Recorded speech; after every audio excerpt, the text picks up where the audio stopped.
Welcome to the 8th tutorial of the Diploma of Management. This tutorial focuses on the unit BSB LED 501A, which is called Develop a Workplace Learning Environment. During this unit, we'll see how you can develop a learning environment in your workplace. Let's now take a moment to concentrate on the general adult education cluster that this tutorial has been paired with. It's called Workplace Stress.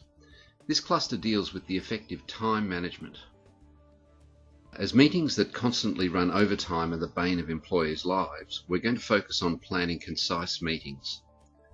A good length of a meeting is around 30 to 45 minutes, instead of the more usual 1 hour. You can encourage others to aim for 30 minutes and go to 45 minutes if need be. When we hold meetings, we often unknowingly expand meeting topics to fill the set length of the meeting. To keep meetings short and concise, ensure all attendees know their major discussion points before the meeting's scheduled, to ensure there's no time wasting and waffling. This will also tell you if a meeting may go over time. If you've 4 major discussion points, it's a good bet that they'll take 10 to 15 minutes each. So while aiming for 30 minutes, arrange some slack in the schedule to pick up an extra 15 minutes, but not 30 minutes. There are only so many hours in the day, so often management will need to make hard decisions about which meetings they absolutely positively need to schedule and in what order. A company can develop a meeting assessment tool to work out if meetings need to be rescheduled, such as meeting A being top priority, urgent and not available to be rescheduled, and meeting B being important but not urgent enough to be rescheduled.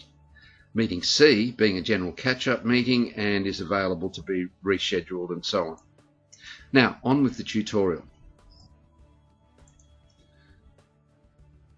Okay, still on workplace stress.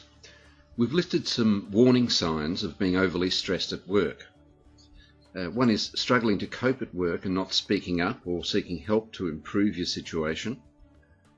Not setting boundaries between your work and your home life, such as taking work home with you, checking your emails outside work hours, or just thinking about work in non-work time.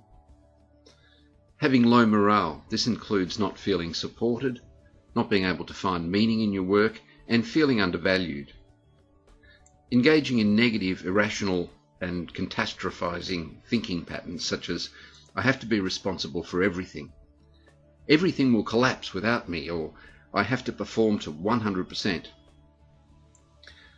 Perhaps a real or perceived lack of control over your job and how you do it, or feeling undervalued by your managers and colleagues.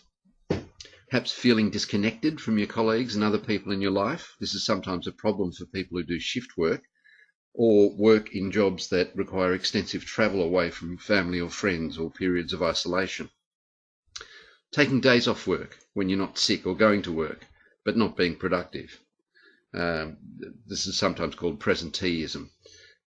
If you feel this might be you, take a short amount of time off or speak with your manager or HR department or trusted colleague, if your manager's not able to give you the support you need, about possible strategies for managing your work.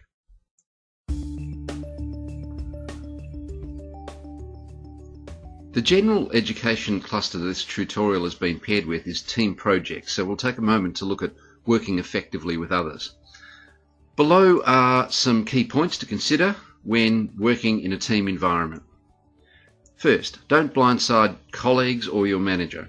When you don't tell a colleague about a problem you have with him until everyone is in a staff meeting or something, or send an email to his supervisor without discussing anything with him first, this is known as blindsiding or ambushing. This type of approach won't build effective work alliances, as no one will trust you. Without effective alliances, you'll never be able to accomplish your most important work goals. Also, bringing up problems. Bringing up problems is okay so long as you always bring up accompanying solutions. It's comparatively easy to see problems, but not as easy to think of reasonable solutions. If you're the person who identifies problems and also thinks of accompanying solutions ahead of time, you're a person others want to work with. Also, help others. Sounds simple, but you can create a positive, motivating work environment without being a manager.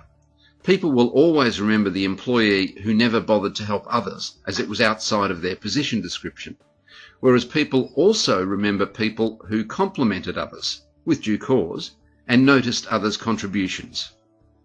Now, on with the tutorial.